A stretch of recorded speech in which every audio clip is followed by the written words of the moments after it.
Selamat sore dengan semangat sore. Ya, meskipun kita masih dengan pandemi COVID-19, tetapi semangat kita tidak pernah pudar untuk menjalani hari-hari ke depan. Pepatah bijak mengatakan bahwa tak kenal maka tak sayang.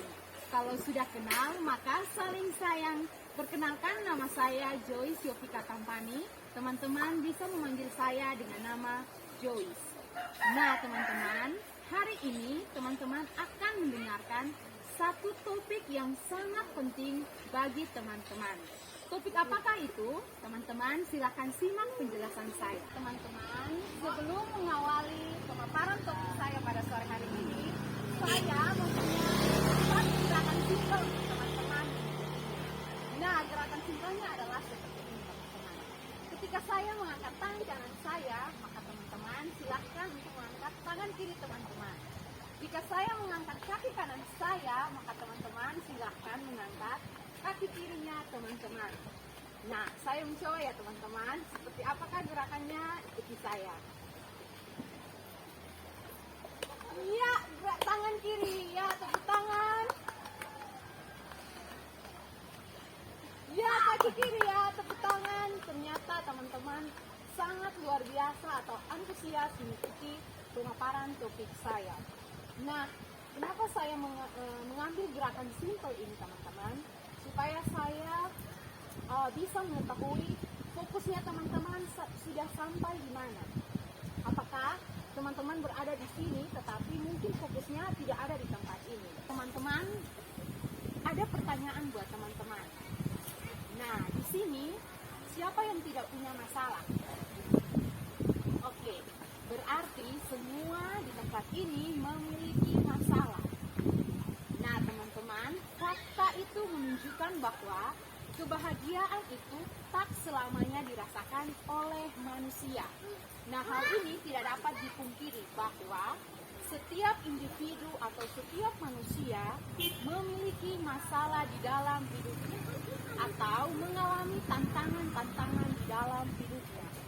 Nah, masalah hidup ini dia bisa saja sifatnya ringan, sedang, hingga berat. Masalah dalam hidup atau tantangan-tantangan dalam hidup ini bisa memunculkan yang namanya luka batin. Nah, apa itu luka batin? Luka batin itu luka yang berasal dari dalam hati.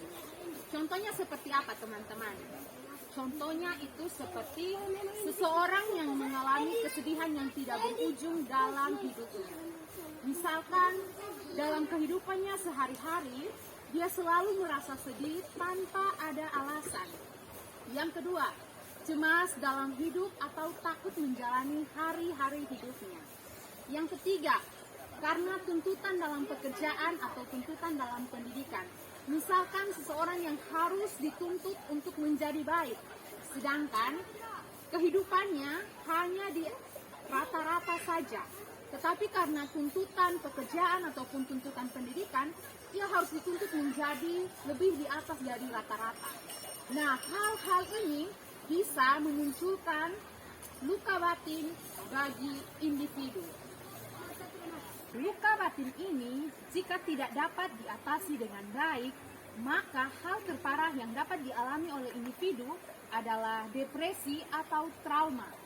Maka harus ada cara-cara atau usaha atau upaya yang dilakukan oleh individu untuk menghilangkan rasa luka batin tersebut.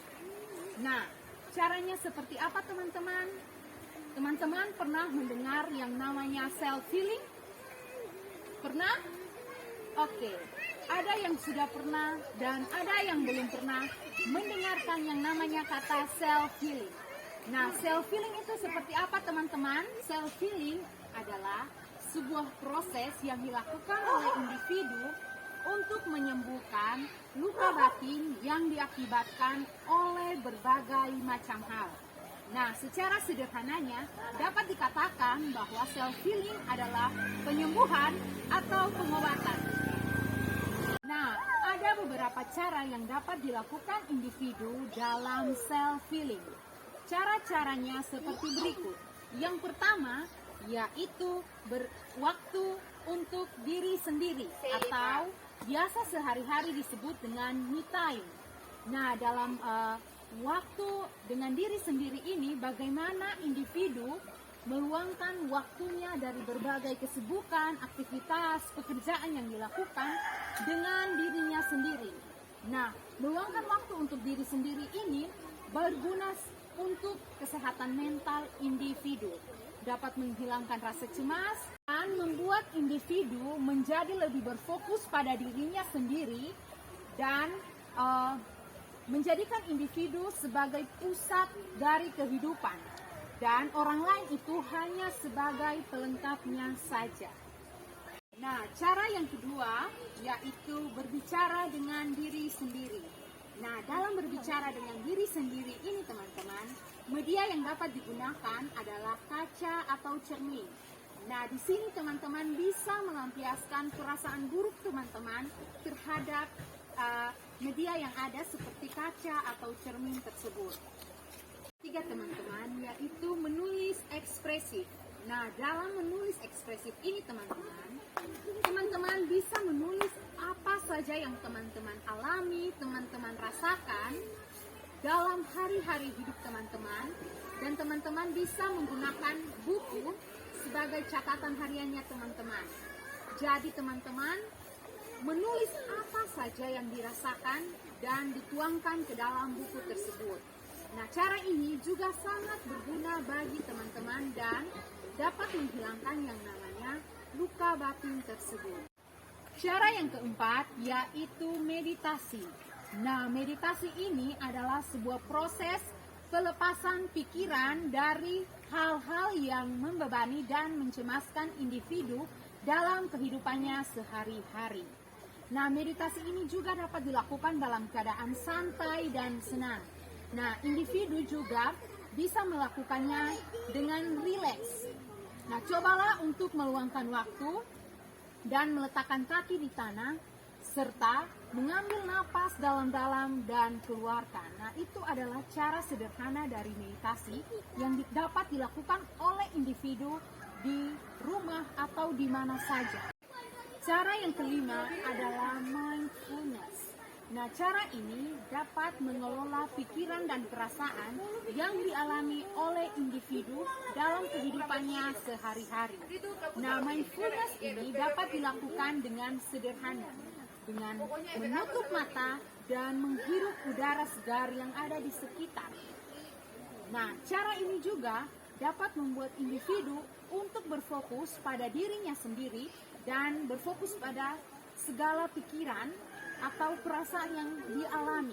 Cara berikut yang dapat dilakukan individu untuk self-healing adalah kegiatan positif.